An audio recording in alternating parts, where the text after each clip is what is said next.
Korea's private borrowing breaks through yet another ceiling. Hye-sung looks into the key culprits that enabled the nation to reach a new record high in the fourth quarter of last year.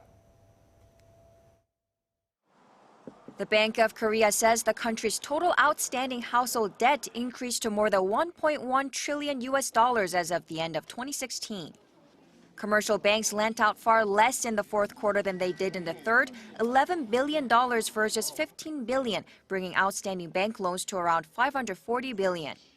But borrowing from non-bank entities increased. Those include savings banks, insurance, and credit associations, which usually charge rates up to 4 times higher than commercial banks. Households turn to these lenders in large part due to the government requiring banks to screen borrowers' credit more strictly to get a grip on the nation's debt situation. Non-bank loans rose by $11 billion for the fourth quarter, $2 billion more than in the third quarter. Household debt in Korea has increased rapidly, with more people with low credit and low income turning to non-bank institutions to buy real estate as an investment. This is very worrying.